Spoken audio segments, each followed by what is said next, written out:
Juízes 6, versículo 11, diz assim: então veio o anjo do Senhor e assentou-se debaixo do orvalho que está em Ofra, e pertencia a Joás, a Abias Rita. E Gideão, seu filho, estava malhando trigo no lagar para o pôr a salvo dos midianitas. Então o anjo do Senhor lhe apareceu e lhe disse: o Senhor é contigo, homem valente. Na verdade, na linguagem da NVI diz: o Senhor é contigo, poderoso guerreiro. Eu tenho lido bastante a NVI também, que a linguagem da NVI tem sido de melhor entendimento, e eu tenho lido. Quando eu me habituar, a gente vai fazer uma mudança, mas não se preocupe com isso não. Senhor Deus e Pai, em nome de Jesus, abençoe esta palavra, este personagem novamente, ó Deus. Que o Espírito Santo dê-me graça a fim de extrair as lições, as quais estudei, Senhor. Mas eu reconheço que a letra apenas, ela mata, mas o Espírito vivifica. Que o Espírito Santo dê graça a mim e à igreja, em nome de Jesus. E aqueles que vão assistir essa mensagem através deste canal, em nome de Cristo Jesus. Amém. Glória a Deus. Glória a Deus. Gideão, ele é um homem comum, mas que fez realizações extraordinárias, enquanto certamente Deus era com ele. Depois ele se perde um pouco, acho que o orgulho, a soberba entrou no seu coração, mas eu quero extrair aquilo que Deus certamente operou na vida dele, porque tudo tem lição ou lições para nós. É tão confortante quanto desafiador descobrir que as pessoas comuns que realizaram grandes realizações extraordinárias eram fracas, falhas, tímidas, complicadas muitas vezes, medrosas. Somos, portanto, confortados ao descobrir também que elas enfrentaram as mesmas lutas, inquietações, imperfeições, dúvidas, que questionaram a Deus, que ficaram um pouco com raiva de Deus. Quando eu falo assim, alguns acham interessante, mas é que alguns são muito crentes. Como eu ainda não sou muito crente, e Deus me fez homem, pessoa, tem sentimentos e emoções, quero falar: Deus, por que o Senhor não faz isso? Por que o Senhor deixou acontecer isso? Ele não fala isso adorando, orando, no sentido de... Tem hora que a gente fica... Não quer dizer falta de temor, não quer dizer nada disso. Quer dizer que somos apenas humanos e que temos sentimentos sem, e seja de maneira que não honre o nome de Jesus. Isso traz conforto ao nosso coração. Ver que heróis da fé realizaram coisas extraordinárias, eram comuns como eu e você. Tinham as mesmas imperfeições como eu e você. Também somos mas isso traz o outro lado, porque somos desafiados a perceber que a causa da sua grandeza é o que Deus realizou nessas pessoas, por meio delas, e que Ele pode realizar o mesmo através das nossas vidas. Porque nós temos o privilégio de termos sido chamados pelo Senhor. Eu tenho o privilégio de ter sido chamado, salvo, mas além da salvação, ter sido chamado para pastorear a igreja de Deus. O que Deus pode fazer através da minha vida, apesar das dificuldades. O privilégio que um jovem tem, um líder, de liderar um pequeno grupo, se ele seguir as orientações direitas. O que Deus pode fazer através da vida dele? Ele tem imperfeições, ele tem fraquezas, ele tem lutas, mas isso é normal. Mas é um privilégio porque Deus pode fazer coisas tremendas através dele. O privilégio é liderar qualquer área da igreja, seja escola bíblica, seja os homens, seja o que for, é um privilégio. Tem fraquezas, perfeições, falhas, mas Deus pode fazer grandes coisas através dessas pessoas. E através da sua vida, numa visita, de repente joga esse privilégio pela janela. Então, por esse lado, há também um conforto, pois somos desafiados a perceber isso. Se Deus usou, se Deus fez, porque eles, apesar da dificuldade, apesar das lutas, apesar das ocupações, apesar de falta de tempo, de tanta coisa, creram que Deus poderia fazer coisas grandes e fez, e se lançaram nas mãos de Deus, e deixaram Deus usar. Por que Deus não pode fazer através da minha vida? Porque não, as realizações só foram possíveis porque Deus é quem as realizou, que se deixaram se realizar. Eu acho um privilégio. Eu não vejo a minha vida como uma soberba, eu sou pastor.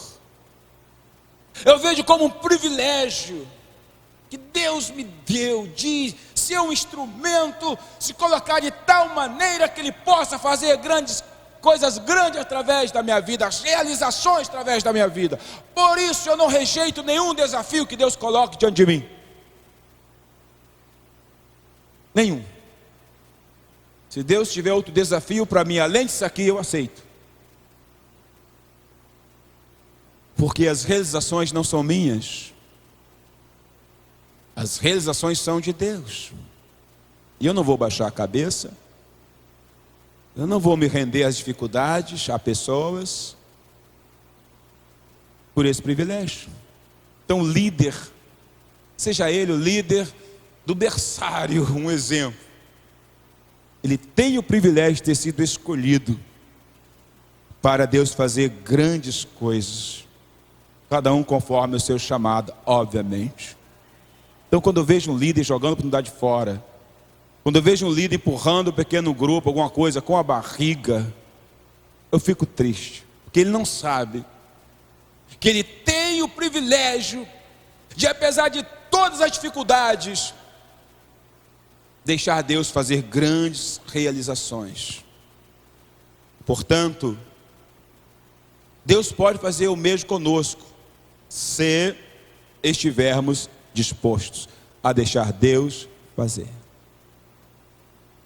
Quem era Gideão?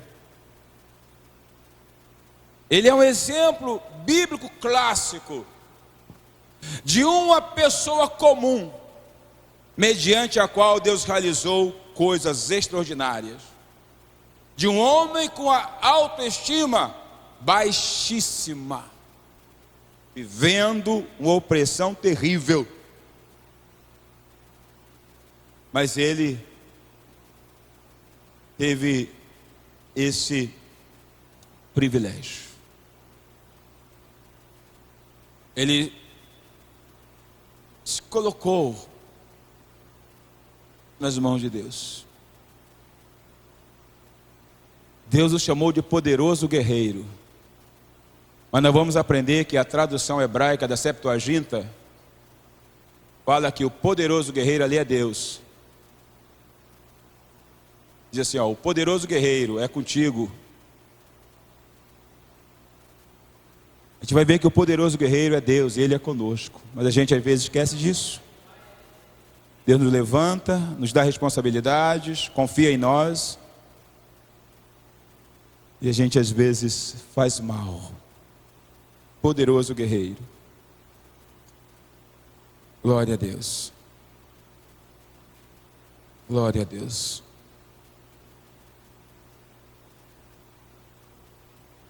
Quando Deus encontra Gideão, porque Deus estava vendo uma situação e Deus queria mudar. Mas Deus só muda situações através de pessoas, de vidas, de nossas vidas. Se nós fugimos, Deus não muda. Ele vê a situação com que o povo está, devido à rebeldia do povo, obviamente, é claro, oprimidos pelos midianitas que invadiam a terra e destruíam tudo que podiam pela frente. Era uma opressão terrível que acabava com o povo, com a subsistência do povo. O povo israelita, para tentar trazer bênção, o que é que eles fazem? Ao invés de se apegar a Deus, eles constroem ídolos, altares a Baal e a Astarote, esposa de Baal. Baal era considerado aquele que trazia prosperidade, Deus da chuva, isso, aquilo, outro. Eles constroem altares nos seus campos, constroem altar na cidade, para tentar garantir a prosperidade da colheita. Mas isso só piorou a situação.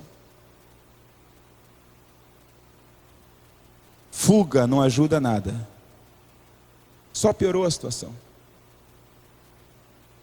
Finalmente, vendo Deus que o povo estava sofrendo demais, Deus os repreendeu, mas olhou para alguém que queria usar para fazer aquela mudança. Aí ele vem e encontra Gideão num tanque, num local escondido, malhando o trigo num tanque que era separado para malhar, pisotear as uvas, enfim. É lá que ele encontra. E ele o encontra de forma muito revoltada. Aí ele diz assim, quando o anjo vem, ele diz, ele apareceu e ele disse: o Senhor é contigo. Vamos ler aqui na tradução direitinho: homem valente, o Senhor é contigo.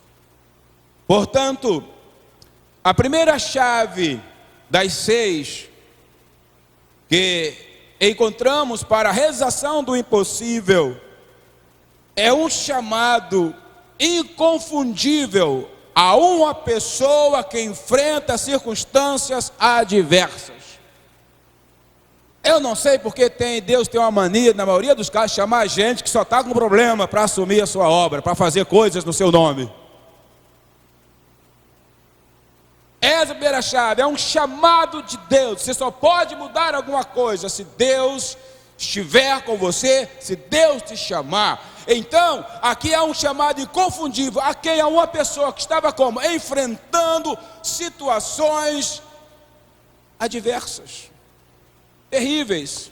Encontramos Gideão aqui, nesse chamado, nas circunstâncias de Gideão, na forma em que ele está, em que ele questiona isso.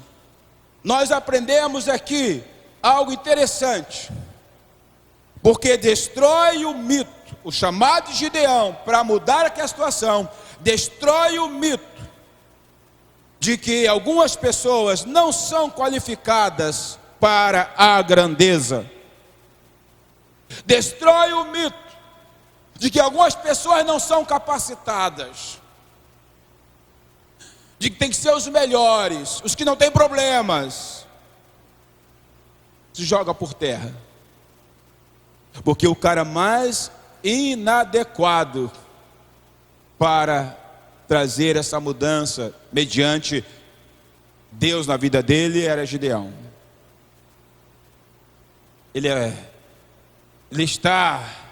Nós o encontramos, como eu disse, ele era um jovem, não é que o encontramos num vale às escondidas, malhando trigo, tentando salvar alguma coisa. Tente imaginar o que estava no coração de Gideão. A gente precisa entrar no coração dos personagens. Tente imaginar. Imagine que seja você que está tentando salvar o pouco que lhe resta a todo custo e ainda pode até perder. Por isso que está escondido, dentro de um buraco, dentro de um quarto, em algum lugar escondido. Imagine Gideão ali. O medo que estava em seu coração. A ansiedade que estava em seu coração. Ele está malhando e vigiando. Nem paz para malhar o trigo ele tinha. Não havia nada a não ser temor, medo, pois a qualquer momento os midianitas, os povos do Oriente, poderiam invadir a terra como gafanhotos. O Senhor não tem nem paz para malhar o trigo. Ele está malhando, mas está ansioso. Ele está malhando, mas ele está preocupado. Era assim que o anjo encontra este homem. E o que estava no coração dele enquanto malhava o trigo? O que passava na sua mente? Ele era israelita. Ele conhecia a história de Deus, do seu agir na história para libertar o povo do Egito. Qual era a pergunta que estava no coração dele? A pergunta era: onde está o Deus que operou maravilhas no Egito? Que libertou o povo? Que nossos pais nos contaram? Que abriu o mar vermelho? Que secou o Jordão? Que derrubou as muralhas de Jericó? Que destruiu nações poderosas? Onde está esse Deus que não está vendo o que estamos passando, o que eu estou passando? Era isso que estava no coração dele. Como é que o senhor sabe, pastor? Porque ele revelou. Ele verbalizou o seu pensamento. Dá uma olhadinha no versículo 13. Diz assim, ó: respondeu-lhe Gideão: ai, Senhor meu. Interessante que ele não estranhou a presença do anjo e chamou de Senhor. Ele diz, então, de alguma forma ele tinha alguma intimidade. Se o Senhor é conosco, por que nos sobreveio tudo isso? Olha, ele revelando o que estava no seu coração. As nossas ações revelam o que está no nosso coração. A gente verbaliza, a gente age. Aí ele vai dizer, ó: que é feito de todas as suas maravilhas que nossos pais nos contaram, dizendo: não nos fez o Senhor subir do Egito? Porém agora o Senhor nos desamparou e nos entregou nas mãos dos midianitas. Era isso que estava no coração dele. Ele já varreu a casa? Já. Você já foi para o trabalho, fez alguma coisa? Se fulano tivesse agido assim, Deus, e aí, já. E quando você tem a oportunidade, você põe para fora. Se verbaliza. Era o que estava lá, malhando trigo, preocupado, olhando, com medo de uma invasão, mas ele está questionando: cadê Deus? Onde está Deus? Quando o anjo aparece, ele não duvida que é Deus. Ele põe para fora todas as indagações, todos os questionamentos, ele põe para fora. Mas o Senhor é comigo, onde está o Senhor? Cadê o Senhor? Cadê aquele Deus que operou maravilha? Que nos deixa assim. Deus não questionou Gideão.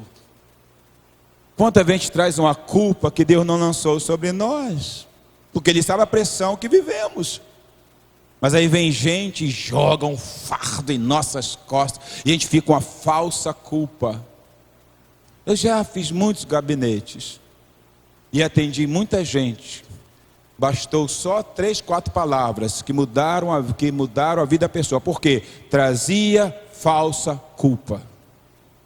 Porque alguém pegou pesado. E a pessoa diz: foi só achatando. Fiz vários. Já vi gente na minha frente começar a falar em línguas, porque estava apagada, pois há muito tempo não falava, porque estava numa culpa que não era verdade. E ocorre isso. Deus não questionou Gideão, porque Deus conhecia o coração de Gideão. Deus sabia a pressão que estava vivendo.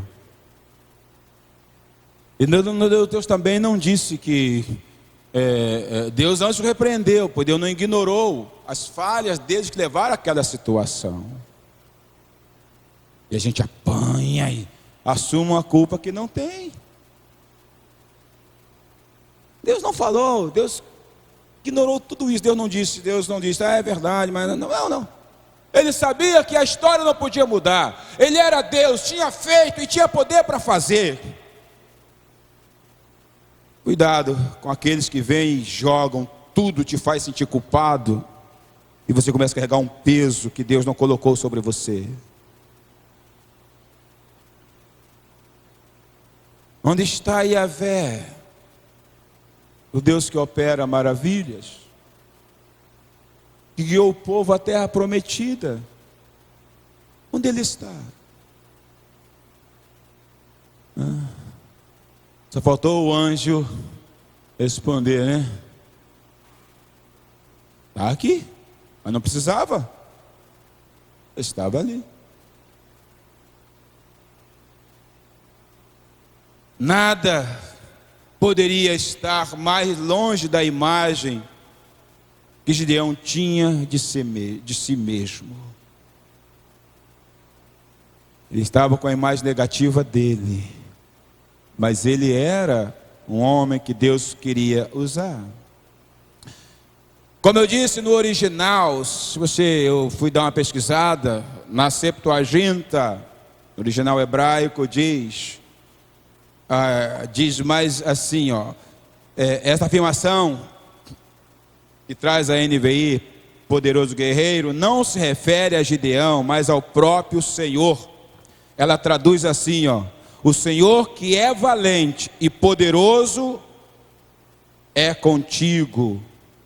Ou seja, o poderoso em coragem é Deus e não Gideão. O poderoso que está com você é Deus e não você. Mas porque Deus está com você, você pode realizar o impossível. Entende? Por isso que a gente tem que olhar para o original, porque perde-se muito. Deus se refere a ele, é como Jesus disse para Pedro: tu és pedra, e sobre esta pedra edificaria a minha igreja. Porque o nome de Pedro ficava rocha, pedra, roca. Mas quando ele fala sobre esta pedra, dizendo, esta revelação de quem ele, Jesus, é. Não Pedro, Jesus é. Mas por causa da revelação que Pedro teve de quem Jesus é, Deus iria edificar a igreja usando a vida de Pedro. Mas a rocha era o próprio Jesus Cristo. Compreende isso?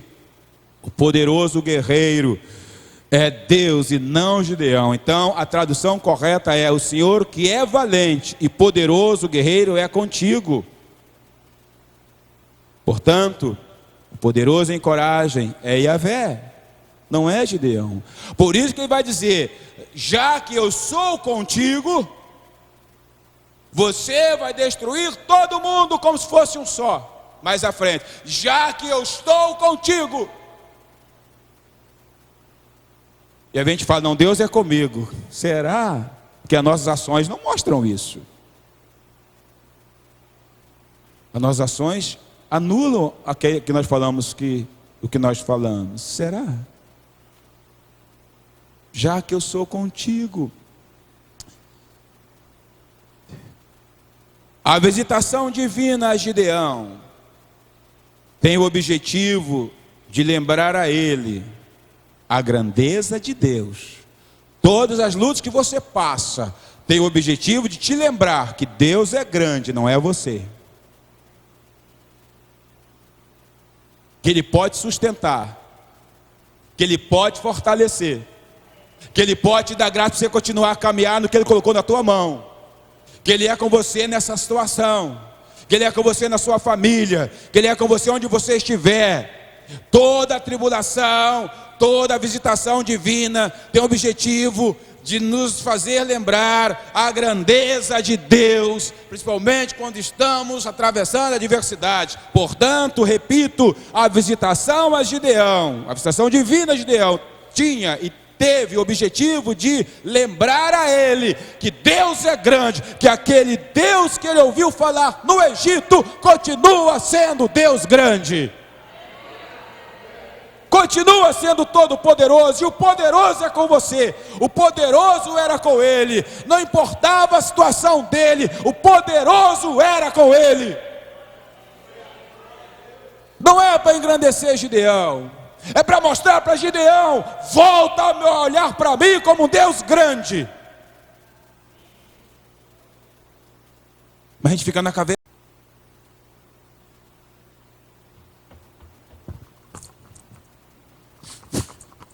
Se Deus apareceu, chuta a canela dele. E Deus apareceu. E a gente começa, ainda fala que, ó Deus, o Senhor tem me sustentado. Como? O que Paulo disse para a galera que estava com ele no barco, que estava despedaçando? Se vocês pularem daqui, ninguém vai ser salvo. Preste atenção nessa revelação. A visitação divina a Gideão tem por objetivo lembrar a ele a grandeza de Deus. Nas tuas lutas e tribulações, é para você lembrar da grandeza de Deus. Ele está lá olhando para trás. Cadê aquele Deus? Morreu? É só história agora? Deus diz: não, eu estou aqui. No versículo 14 diz: então se virou o Senhor para ele e disse: vai nessa tua força e livre Israel da mão dos midianitas. Porventura não te enviei? Aí ele traz mais um lamento. Ele diz: ai Senhor, com que livrarei Israel?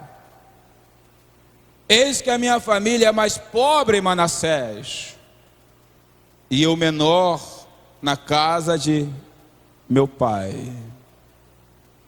Mas olha o que é que Deus diz.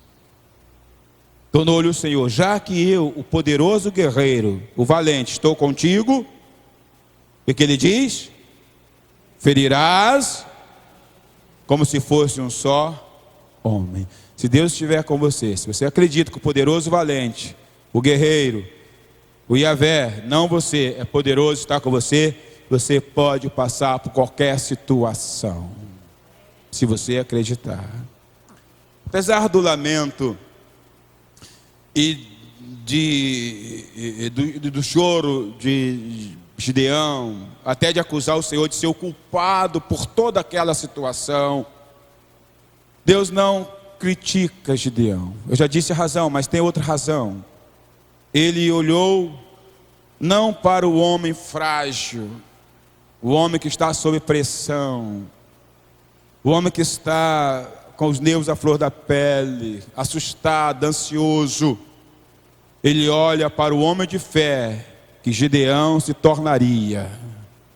Você só se torna uma pessoa de fé quando você permanece firme em qualquer circunstância. A não ser que Deus fala: volte, pare. Deus olha para Gideão, para o homem de fé que ele se tornaria, pois ele já era, mas ele estava sob pressão e estava sucumbindo.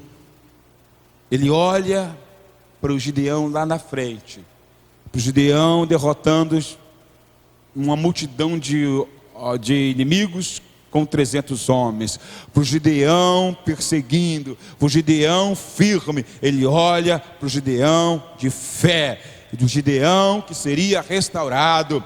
A resposta do Senhor ela revela tudo aquilo, ou era tudo aquilo que Gideão precisava. Então ele reage a essa promessa de que Deus é com ele, pedindo um sinal. Mas o sinal que ele pediu não é que Deus desse o sinal. Ele iria oferecer algo a Deus. Se Deus aceitasse, esse era o primeiro sinal. Quantas vezes a gente está a hora errada e pede um sinal que Deus nos dê, mas Deus já tem te dado. Gideão não pede o sinal agora. Ele quer saber se Deus é com ele mesmo. O sinal que ele pede com relação a essa promessa que Deus é com ele, ele ia preparar algo para Deus. Gideão preparou então uma refeição de cabrito e pães sem fermento, e os colocou sobre uma rocha. E o Senhor consumiu esses alimentos com fogo saindo da rocha. Se você dá uma olhada aqui, diz assim, no versículo 17, diz assim, 18, diz assim, ele respondeu: se agora achei mercê diante de teus olhos, dá-me o sinal de que és tu, Senhor, que me falas. O que é que ele faz? Rogo-te que daqui não te apartes, até que eu volte e traga a minha oferta e a deponha perante ti. Respondeu ele: esperarei até que volte. Então, como diz, Gideão preparou cabrito, preparou bolo de pão, ou seja, bolo de pão sem fermento, trouxe e colocou lá na presença do anjo. Não é? Então, versículo 21, diz: estendeu o anjo do Senhor a ponta do cajado que trazia na mão e tocou a carne e os bolos asmos. Então subiu o fogo da penha e consumiu a carne e os bolos, e o anjo do Senhor desapareceu de sua presença. Viu Gideão que era o anjo do Senhor e disse: ai de mim, Senhor Deus, pois vi o anjo do Senhor face a face. Porém o Senhor lhe disse: paz seja contigo, não temas, não morrerás. Glória a Deus, glória a Deus.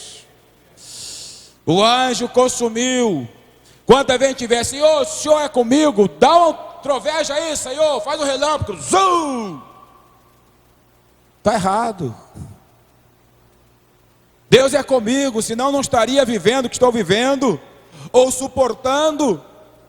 Deus é comigo, senão o que eu estou fazendo não estaria abençoando. Deus é comigo, senão não teria se levantado para determinada função. A questão não é Deus te dar um sinal, é você fazer algo que Deus aceita.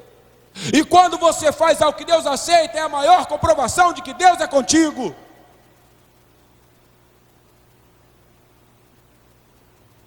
Você faz um trabalho e é uma bênção.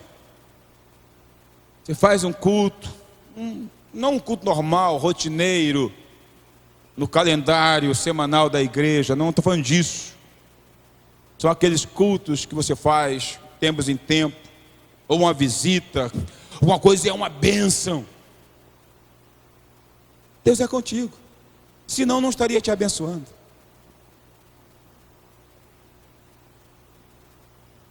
Senão não haveria paz. E outras coisas mais. O que Gideão mais precisava para Deus começar a usá-lo? O que ele mais precisava? Sabe o que ele mais precisava? De paz. Ele estava agitado. Ele estava perturbado por coisas que tinham falado para ele, ou que ele ouvia falar. Os nossos pais nos contaram. Precisava de paz. Ele tinha paz, mas ele tinha saído dela. Ele precisava de paz. O que é que Deus faz? Deus constrói, agora começa a ter um novo relacionamento com o Senhor. Primeiro ele acerta o coração de Gideão, um relacionamento de paz. Olha o versículo 24. Veja que coisa maravilhosa. Leiam para mim. Está até ali, a Aline jogou aí na projeção. Vou até ler aqui o que ela jogou. Então Gideão ficou ali um altar ao Senhor e chamou-lhe. E ainda até o dia de hoje está em Ofra dos Abiezritas. Dia de hoje é certinho daquele tempo. Estava lá. Paz. Você vê Gideão antes construindo altar para Deus de paz? Não. Não. Não. Mas, através desse novo relacionamento, que aconteceu com Deus, pois Deus procurou, Deus restaurou, Deus tirou do seu coração o temor, Deus respondeu ao sinal, que na realidade foi algo que ele preparou para Deus. Deus consumiu com fogo, saindo da rocha de maneira misteriosa. Deus é comigo. Aí o que ele faz? Ele constrói um altar. E ele põe o nome nesse altar. Ele chamou de: o Senhor é paz. O Senhor é paz, porque do seu coração veio paz. Ele estava em um novo relacionamento com Deus. Paz.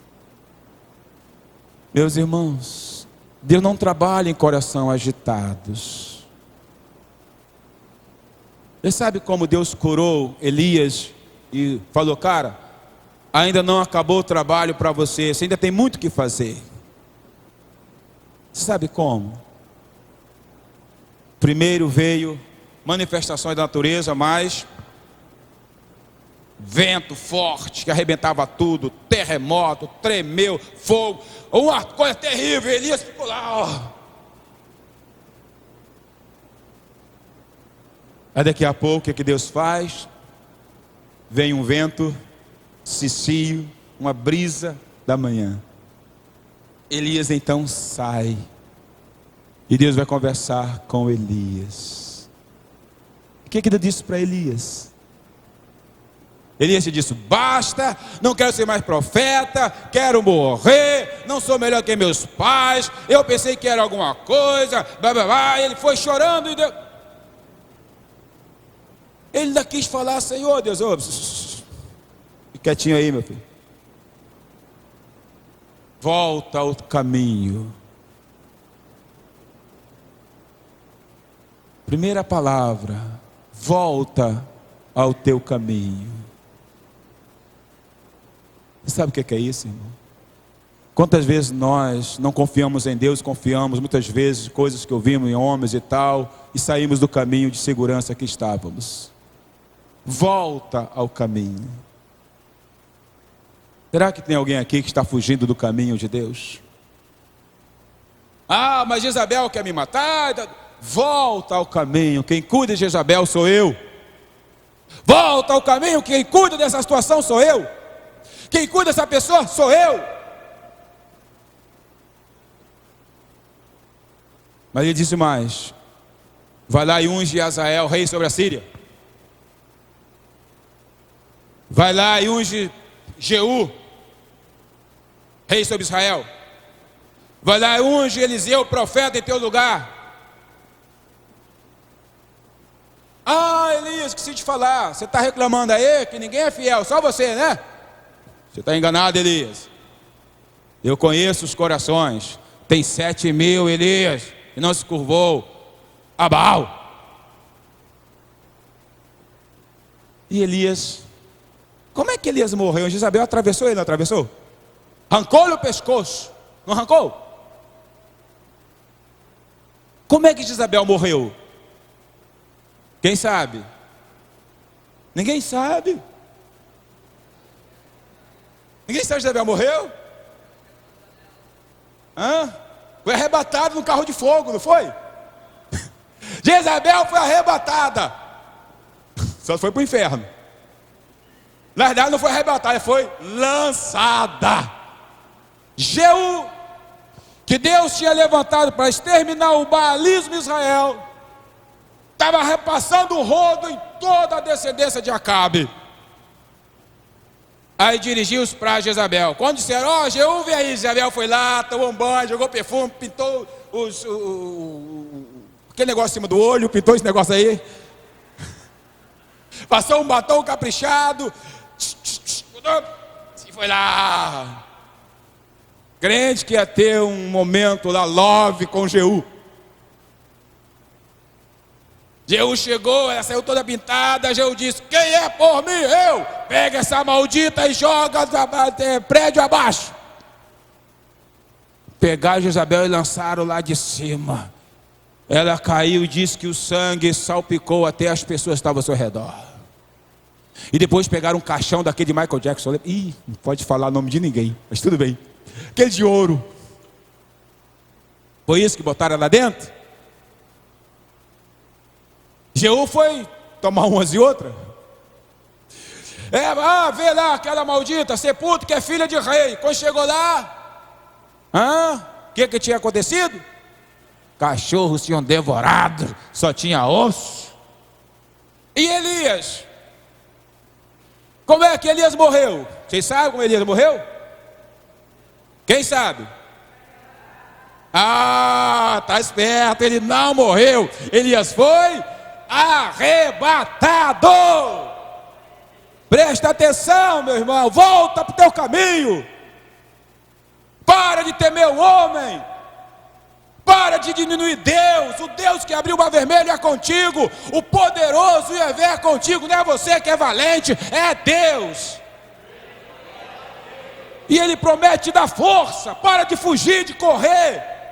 Volta para o caminho. Deixa Deus te honrar, porque Ele cuida de todos.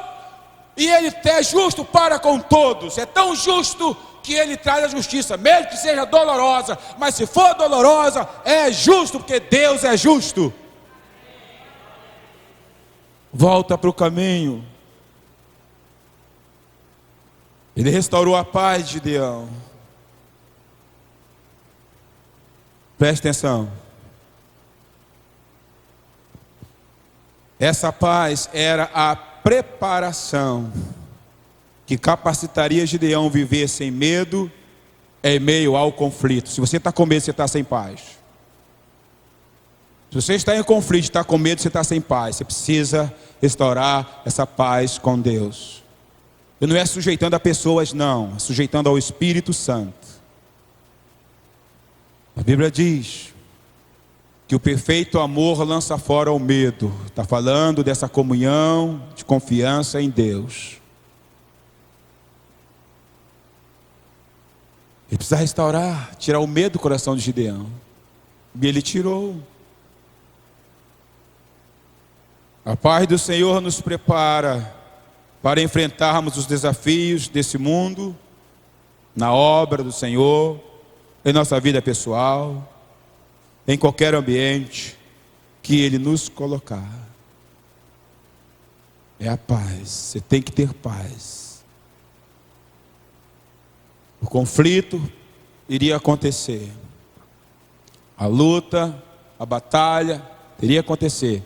Mas todo conflito, toda batalha, toda luta tem um final. Tem o seu final. Mais cedo ou mais tarde. Mas se não há paz no seu coração,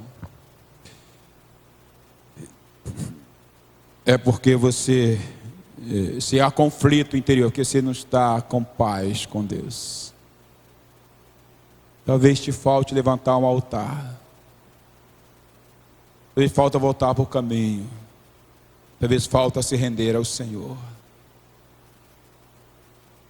Jesus disse em João 14, 27, deixe-vos a paz. A minha paz não vou lá dou como dá o mundo.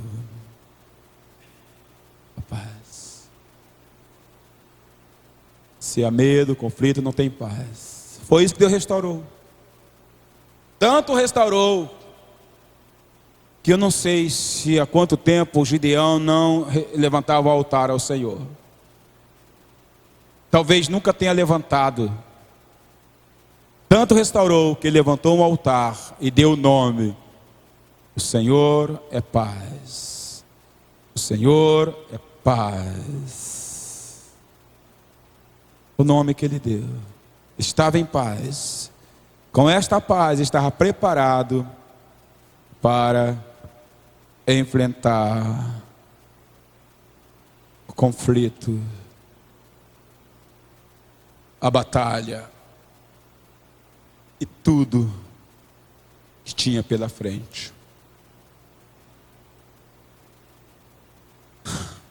Primeira chave, um chamado inconfundível, mesmo em meio à adversidade. Deus não errou quando te chamou, Ele já conhecia a tua vida. Eu não consigo entender um Deus que chama e não capacita. Nesse Deus não é o meu Deus.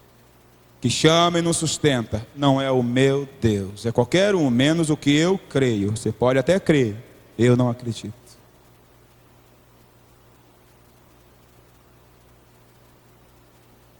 Ok, eu ia deixar a segunda chave para depois, mas vou fechar porque o pensamento se encaixa. Segunda chave, chamado inconfundível, a paz, ok. Segunda chave, para a realização dos impossíveis de Deus, é uma obediência constante. Obediência constante. Se você não é uma pessoa obediente de maneira constante, não dá nem para começar. Gideão não poderia ser o libertador de Israel até que ele mesmo não limpasse o seu quintal. Ele tinha que pagar um preço para limpar o seu quintal. Ele tinha que acabar com o altar que era da família, que estava lá no campo, estava na cidade. Eu disse: vá limpar o seu quintal. Como está o seu quintal, meu irmão? Como está a sua vida? Você está muito preocupado com o que os outros estão pensando sobre você. E você? Os outros vão viver o teu lugar, o que você vive?